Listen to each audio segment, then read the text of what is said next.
Guys, तो कैसे आप लोग? आई होप कि आप सब बढ़िया होंगे। तो यार ये है हमारा मैग्नेटिज्म का लेक्चर नंबर 4, जिसमें हम लोग बात करने वाले हैं इलेक्ट्रोमैग्नेट के बारे में।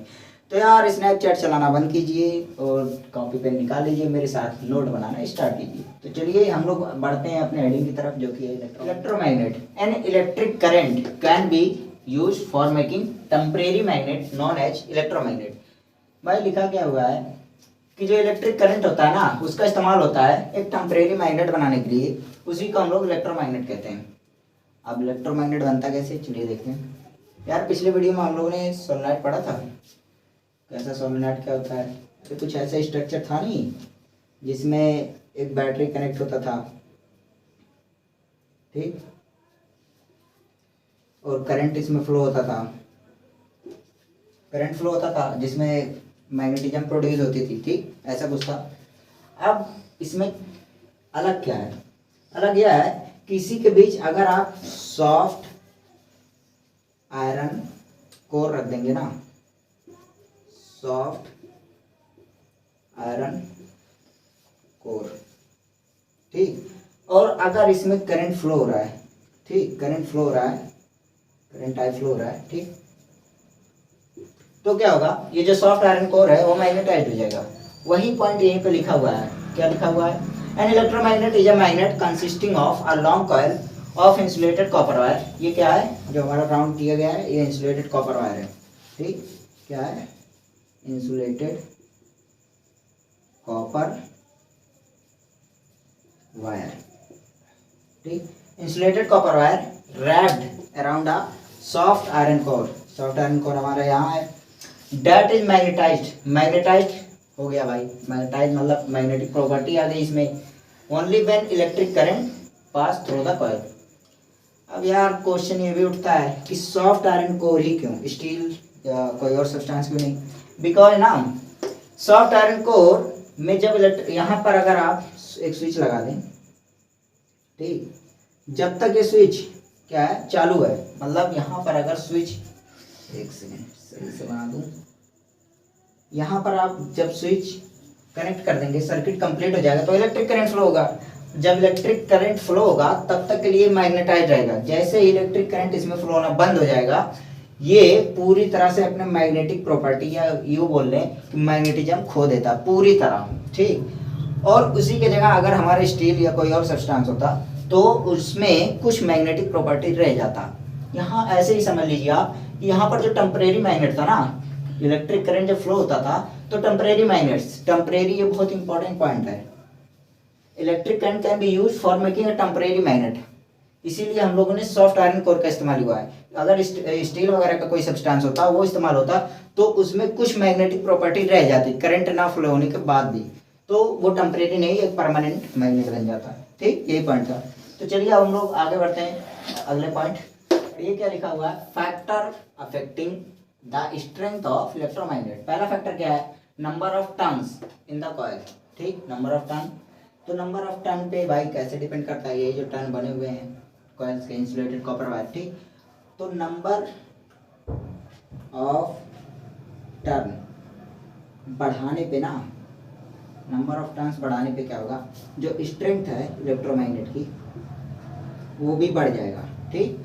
पहला अफेक्टिंग फैक्टर यही हो गया। और दूसरा क्या है? दूसरा फैक्टर क्या है? दूसरा फैक्टर क्या बोल रहा है कि current flowing in the coil. जो हमारे कॉइल्स में ये करंट फ्लो हो रहा है, ठीक, इसका स्ट्रेंथ बढ़ाएंगे अगर, स्ट्रेंथ ऑफ करंट, करंट को मैंने आई से डिनोट कर दिया है, उसको अगर हम बढ़ाते हैं तो स्ट्रेंथ बढ़ जाएगा। किसका? इलेक्ट्रोमैग्नेट का, इलेक्ट्रोमैग्नेट, ठीक, उसका स्ट्रेंथ बढ़ जाएगा। और तीसरा फैक्टर क्या है? The length of the air gap between its pole. ये पॉइंट नहीं समझ में आ रहा होगा आपको, मुझे पता है। तो यार ये दोनों जाहिर सी बात, इसमें ये एक क्या है, ये हमारा क्या है भाई? सॉफ्ट आयरन कोर है। अब इसमें से जब करंट फ्लो होगा तो जाहिर सी बात है मैग्नेट की तरह बिहेव करेगा, और मैग्नेट की तरह बिहेव करेगा तो दो पोल्स भी होंगे, ठीक। अब ये भी बोलेंगे आप कैसे पता चला ये साउथ पोल है या नॉर्थ पोल? भाई जब मैं सोलेनोइड पढ़ा रहा था तो उसमें क्लॉक फेज रूल भी पढ़ाया था, उसी से पता चला, ठीक। तो पॉइंट यहाँ पर ये है कि ये साउथ पोल है या नॉर्थ पोल है, मतलब दो पोल्स एग्जिस्ट करेंगे यहाँ पर, क्योंकि ये मैग्नेट की तरह बिहेव कर रहा है। तो इन दोनों पोल्स के बीच का जो एयर गैप है, एयर गैप क्या मतलब, ये जो गैप है वो आप कम कैसे करेंगे वो बताइए। कैसे बताएंगे भाई, पता है किसी को? ये पता है, चलिए मैं बताता हूँ। मैं क्या करता हूँ, इसको बेंड कर देता हूँ कुछ इस तरीके से, यू शेप में बना देता हूँ। ठीक, ये हो गया हमारा साउथ पोल, ये हो गया नॉर्थ पोल, और इस पे ढेर सारे टर्न्स हैं। ठीक, कुछ इस तरीके से। अब इसमें जब करंट फ्लो हो रहा है कुछ इस तरीके से यहाँ से, ठीक, ऐसे हमारा करंट फ्लो हो रहा है। तो इसको जब मैंने यू शेप में कर दिया तो आप लोग को दिख रहा होगा कि इन दोनों के बीच का जो एयर गैप है वो कम हो गया। मतलब कि on decreasing air gap between its pole, हमारा जो मैग्नेटिक फील्ड का स्ट्रेंथ है वो घटेगा बढ़ेगा? बताइए, बढ़ जाएगा यार। तीसरा फैक्टर क्या हो गया,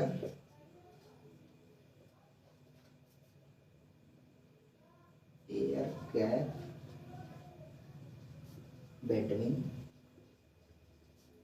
पोल्स को अगर हम घटा रहे हैं तो स्ट्रेंथ कैसे हो जाएगा, बढ़ेगा।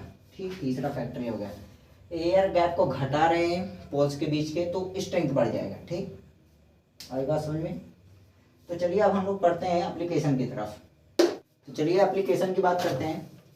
पहला एप्लीकेशन क्या है, in hospitals doctor use an electromagnet to remove particle of iron और स्टील, पार्टिकल दो बार लिखा गया, सॉरी, पार्टिकल ऑफ आयरन और steel from a patient's eye. ठीक, तो भाई पेशेंट के जो आईज हैं उसमें अगर छोटे छोटे पीसेस पड़ जाते हैं, किसके, स्टोन के नहीं, आयरन एंड और स्टील के, ठीक, आयरन और स्टील के पीसेस पड़ जाते हैं उनके आँख में, तो क्या करते हैं भाई, इलेक्ट्रोमैग्नेट का यूज करते हैं डॉक्टर्स लोग, इंजीनियर लोग नहीं, डॉक्टर्स लोग। हॉस्पिटल में डॉक्टर्स ही तो रहेंगे। अब दूसरा क्या है भाई, दूसरा है मैगलेव ट्रेन। मैगलेव ट्रेन मतलब कि इसको मैग्नेटिक लेविएशन ट्रेन भी कहते हैं। तो maglev train which don't need wheel, it's float above its track by strong magnetic force produced by electromagnet। भाई मेट्रो का नाम सुना है? नहीं सुना होगा, बता दे रहा हूँ, सुना होगा यार। मेट्रो ट्रेन जो होता है उसमें व्हील्स नहीं लगे होते हैं, ठीक, इसी मैकेनिज्म पे वो भी काम करता है। उसके जो ट्रैक होते हैं ना उस पर इलेक्ट्रोमैग्नेट लगा हुआ होता है, मतलब जो कि बहुत ही ज़्यादा हाई फोर्स जनरेट करता है, जिसकी वजह से ट्रेन उस पर फ्लोट करता है। ठीक, आए बात समझे? तो यार दो मैकेनिज्म हो गए, मतलब दो एप्लीकेशन हो गए। तो यार एप्लीकेशन में वैसे जुड़ाऊँ तो बहुत सारे हैं, जैसे हमारा इलेक्ट्रिक बेल हो गया, इलेक्ट्रिक बेल में भी यूज होता है इलेक्ट्रोमैग्नेट का ही, तो बहुत सारे हैं, फिलहाल तो मैं दो बता दे रहा हूँ। तो यार अब हम लोग बढ़ते हैं ना एक क्वेश्चन की तरफ, जो कि जिन लोगों ने मेरा पिछला लेक्चर अटेंड किया होगा उन लोगों को पता होगा, कर ले जाएंगे, फिर भी मैं बता दूंगा, इसको मिटा देते हैं।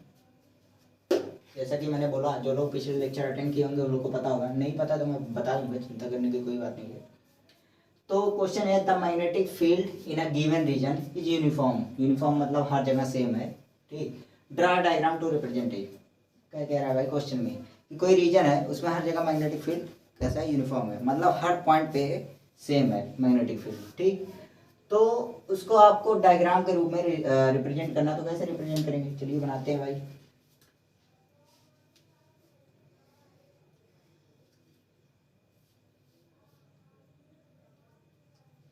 ये क्या है, लाइन, लाइन में बोलना, ये है मैग्नेटिक फील्ड लाइन, मैंने बी वेक्टर से डिनोट कर दिया। बी वेक्टर क्या होता है, ये मैग्नेटिक फील्ड है, इसके ऊपर मैंने टोपी लगा दी, मतलब एरो, ये होता है बी वेक्टर। वेक्टर मतलब क्या कि ये vector quantity by magnetic field line, इसके डायरेक्शंस होते हैं।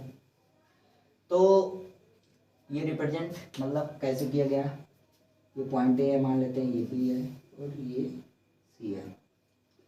तो strength of magnetic field B से डिनोट कर दे रहा हूँ, B at A, B at B, B at C, ठीक।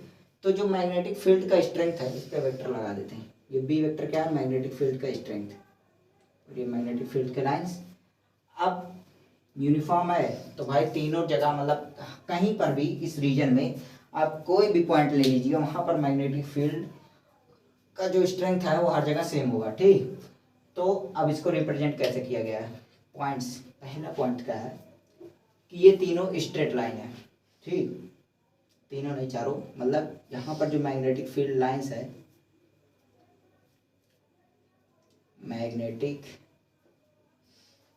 Field lines are straight parallel and equidistance।